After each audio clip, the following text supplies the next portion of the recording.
The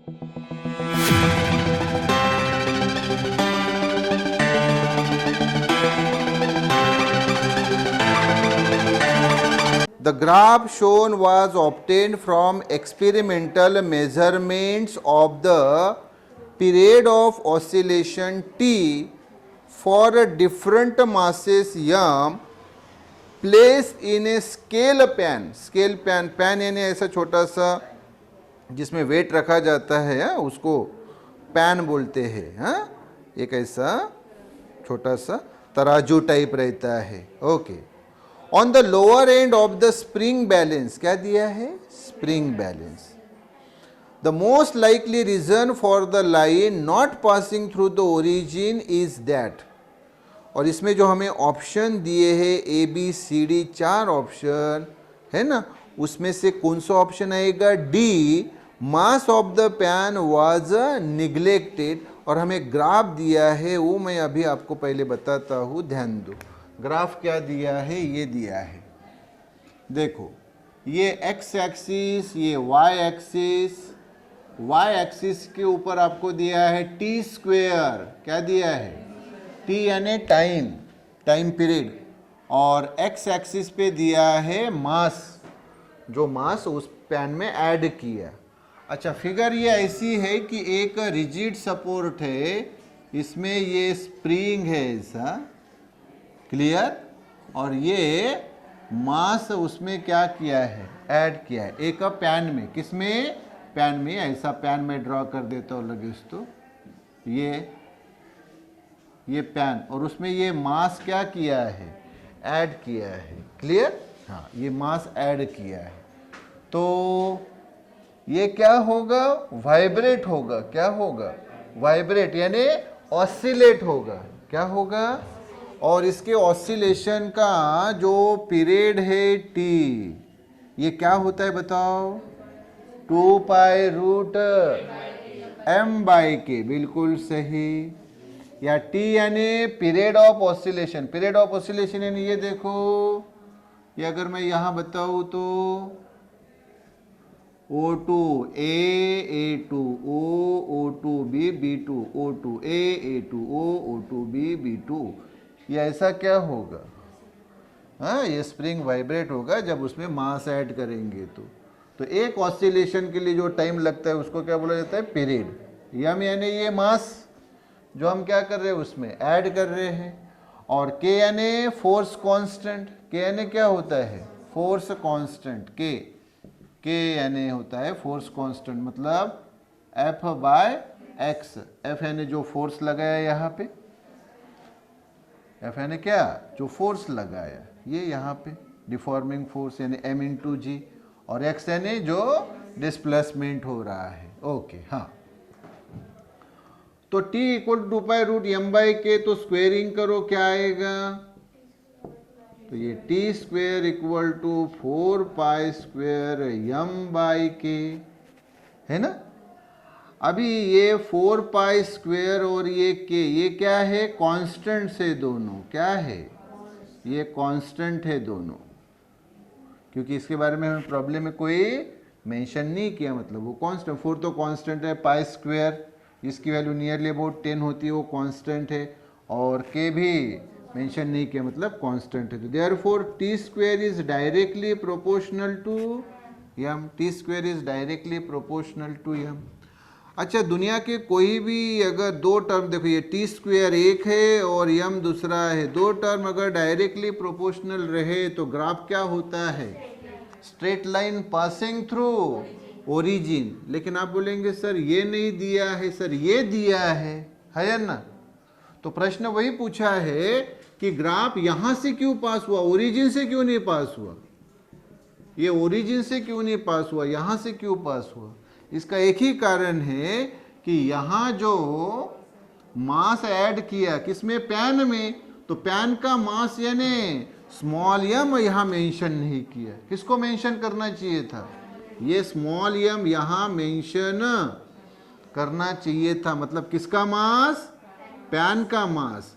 मतलब ये अगर ऐसा होता, कैसा? T square is directly proportional to M plus small M, जहां स्मॉल एम यानी इस पैन का मास.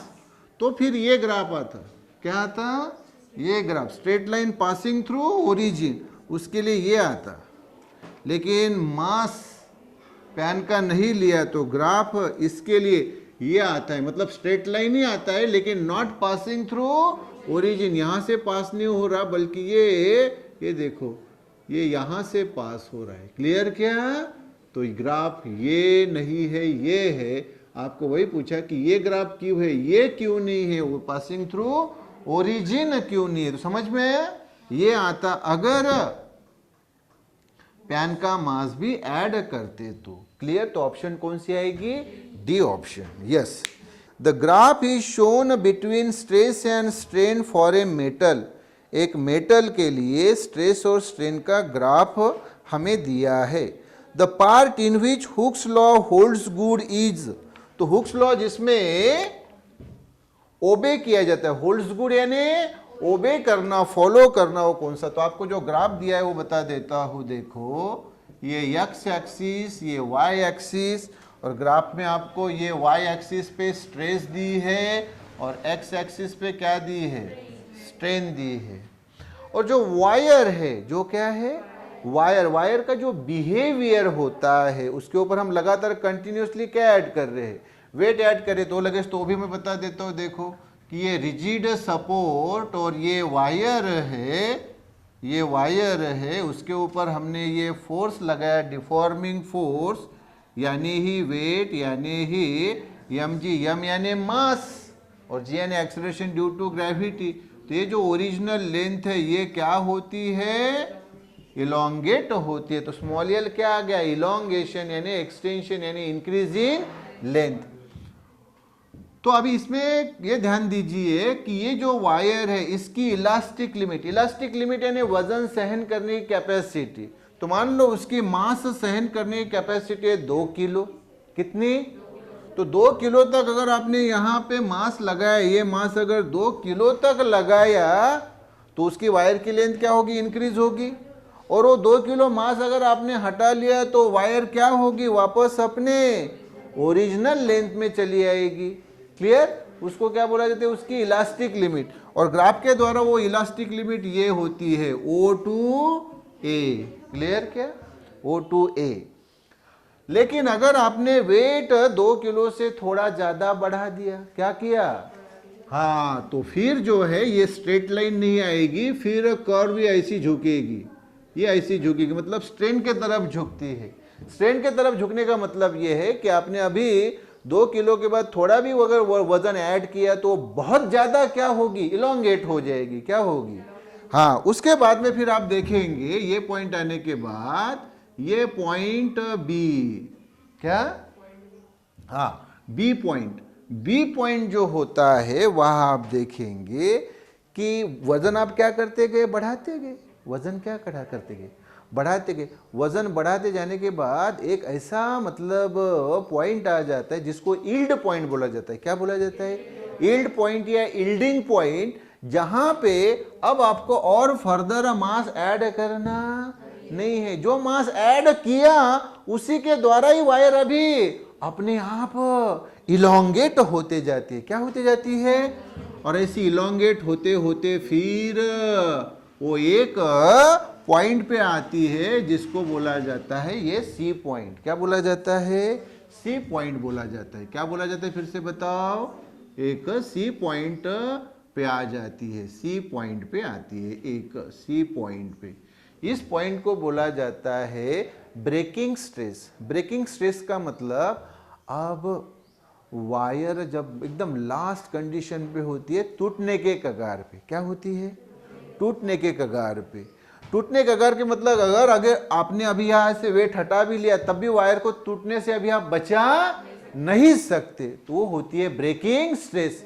और ब्रेकिंग स्ट्रेस के जस्ट बाद फिर पॉइंट आता है डी, इसको बोलते हैं ब्रेकिंग पॉइंट, जहां पे वायर टूट जाती है। क्या हो जाती है?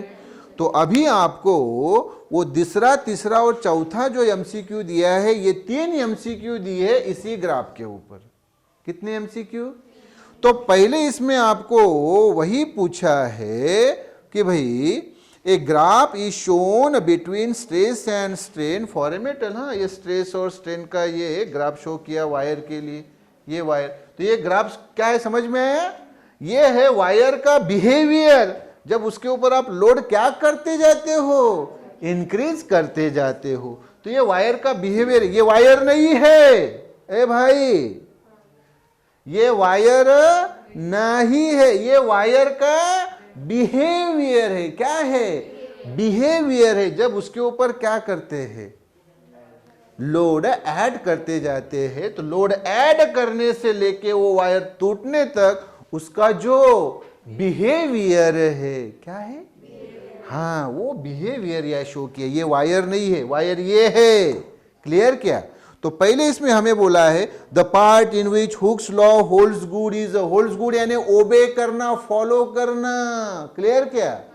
तो कौन से? ये पार्ट में जहां पे ये स्ट्रेट लाइन दिखी क्या, ओए स्ट्रेट लाइन दिखी, मतलब stress is directly proportional to strain, stress is directly proportional to strain, उसी को बोला जाता है हुक्स लॉ।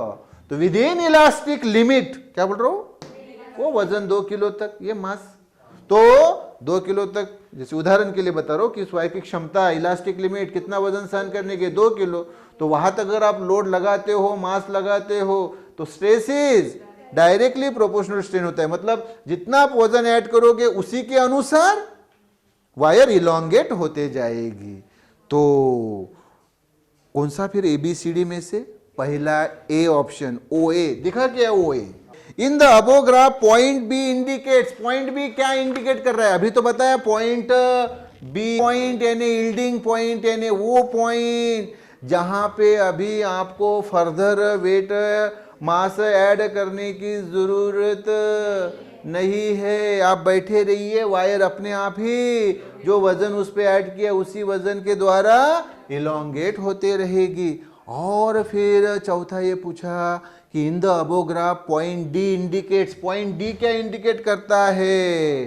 तो ब्रेकिंग पॉइंट, जहां पे वायर क्या हो रही है, ब्रेक हो रही है, मतलब वहां पे वायर टूट जाती है। कैसे टूट जाती है वो भी बताता हूं। ये वायर इलोंगेट होते जा रही है ना, इलोंगेट होते होते होते होते एक ऐसा पॉइंट तैयार होता है, उसमें एक ऐसा पॉइंट ये तैयार होता है।